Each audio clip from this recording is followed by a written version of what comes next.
So I think what we know is that COVID times have accelerated the need for organizations to conduct business digitally. And as Barbara said, there are conscious choices for organizations to make. And this is true whether you're talking about customers, suppliers, employees, or any other stakeholder. And in doing so, I think there are a number of organizational dilemmas for leaders as we design the organization for the future. And here I think are just some of those dilemmas listed, which we'll talk through. And I think whether or not you're in the 70% that Khaled referred to earlier, of organizations that think they don't need to change, I think these are still valid dilemmas. And I think much has been said really about the first one, which is, but little has been resolved, I think, and you wouldn't expect that. But the question is, in a digital workplace culture, is it really necessary to be with your workers physically? And we know, I think, that opinions differ here. And every day there are news stories. For example, Google and Goldman Sachs, two very different businesses, culturally and operating in very different sectors, think that flexibility for employees in terms of work location doesn't optimize team working, as they are on record as wanting employees back in the office. And equally, there are many companies in different sectors who believe that the world has changed and that an agile workforce helps attract and retain talent, but also provides the greatest opportunity to serve customers. And we'll look at this again in the context of workforce efficiency and engagement. But moving on to the second one, outputs versus inputs. So a digital world means less face time, and less face time can create issues of trust, which I think you heard both Faye and Alison talking about earlier. Companies may want to set up to allow employees, for example, to take control of their working habits and working time, but are worried about losing the ability to see employees at work. And in this world, outputs and results may become significant, and managers may be tempted to deploy employee productivity tools, which perhaps many will consider bordering on spyware and infringe on data privacy. And this is a real dilemma. So how does a manager reconcile trust with the need for clarity of employee output?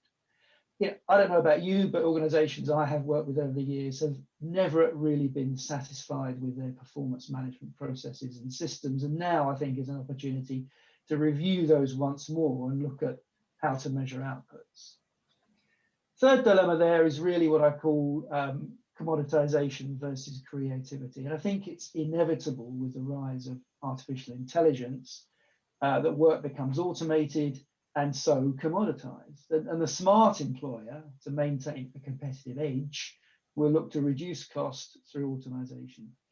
But employers rather, will need to tread a fine line, I think, to get the balance right, and not to try and commoditize and automate where creativity still counts. For example, in the training world, what can be done through e-learning versus what should be taught by a human. Fourthly, and I think linked to the last conundrum, is around employee engagement versus automation, and how do companies maintain engagement where the workforce is reduced through increased reliance on automation. What impact does increased AI have on the employees whose job remains largely unchanged, but consider themselves perhaps to be vulnerable to aspects of their job being automated? And all this against the current pandemic situation, which I know Barbara will come to in a minute.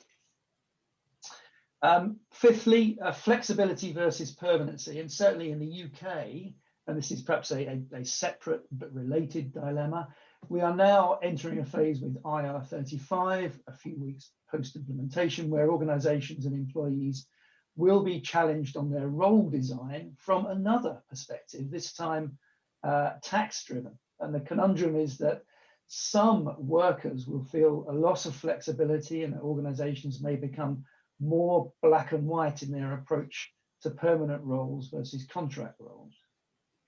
So if you combine, I think, the impact of some of these dilemmas, perhaps we are heading for an organisation design where the proportion of permanent workers, although working remotely and flexible, is actually increased. Permanent flexibility, if you like. And so this leads me on to how the workplace culture will change. And as described in this sixth dilemma, which is really about the increasing importance of creating the right organizational culture for you.